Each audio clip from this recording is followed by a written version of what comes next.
Greetings Lightseekers, and welcome to an alternative deck tech. This is the first video in a series that will feature alternate ways to build the 6 mythic heroes released in Lightseekers Mythical. Today, we are going to look at Sunhunter Tuktu. Sunhunter Tuktu has access to solar, earth, and superior access to gravity. Her ability allows you to choose a card category, such as attack, defend, buff, or item, and reveal the top 4 cards of your deck to both players. You may move one of the cards of the named category to your hand.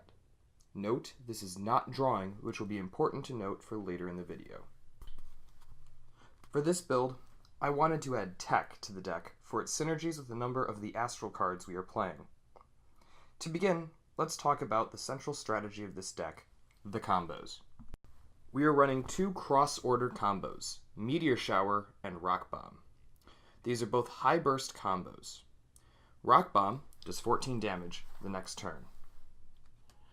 Meteor Shower hits for 16 damage over 4 turns. The next buff is Phase Shift, a double gravity combo that deals damage to your target when you heal for 1 or more.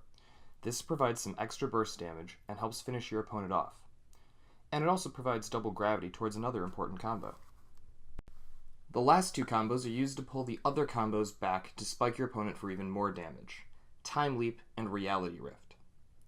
Time Leap is a double time combo that moves your last discarded buff into play, and gives you another action. The goal is to time it for right after a combo buff goes away. Reality Rift is similar, though it costs double solar, double grav to play.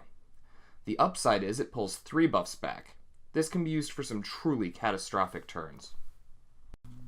Since we are using time, we have 2 Tantosian Blacksmiths and 1 Flynamo in the deck.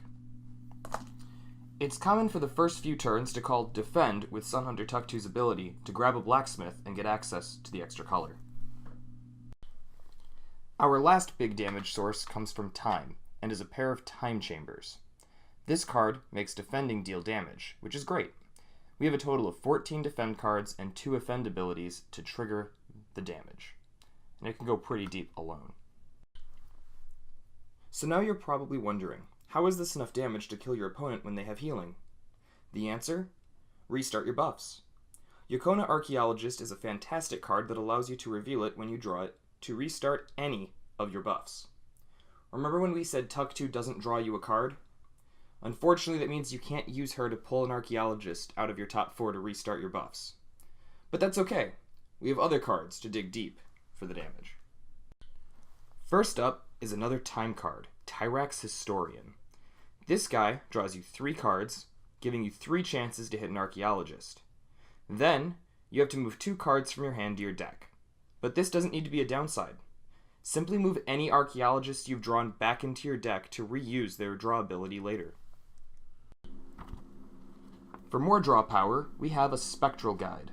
This gravity card replaces itself in your hand when you play it, and can be used twice in later rounds to draw 2 cards each time.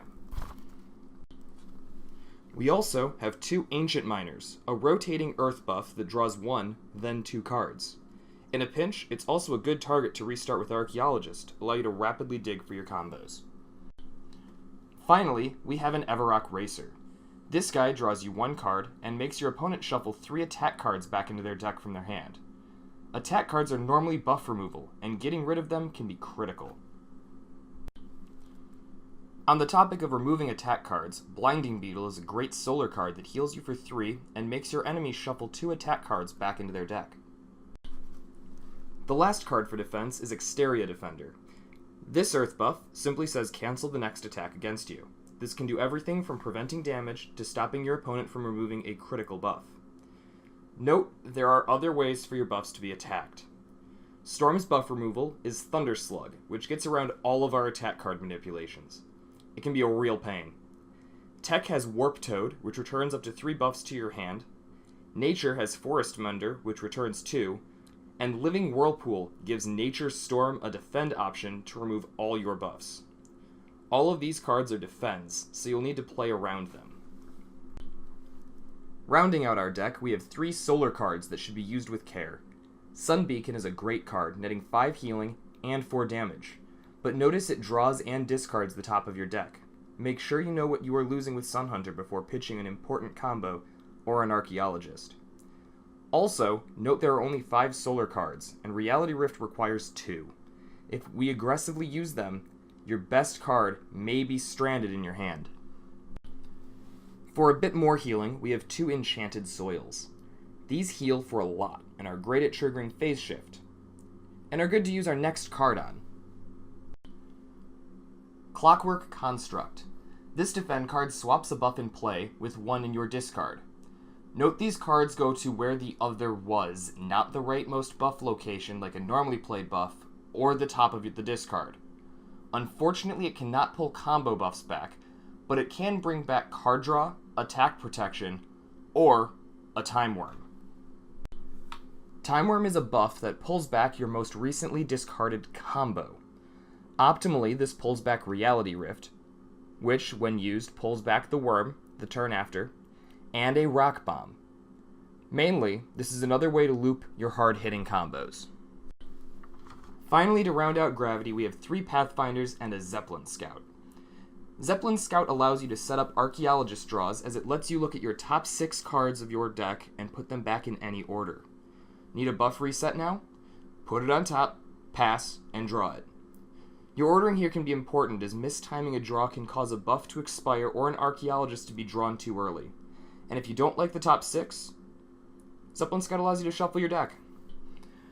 The Pathfinders are our buff removal, and unfortunately we do not have access to Lunar, so they will only remove 1 buff at a time, unless your Meteor Shower is on top of your discard.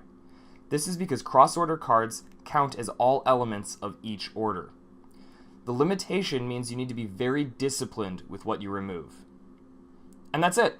35 cards working together to cause your opponent the utmost pain. Good luck, and happy sequencing.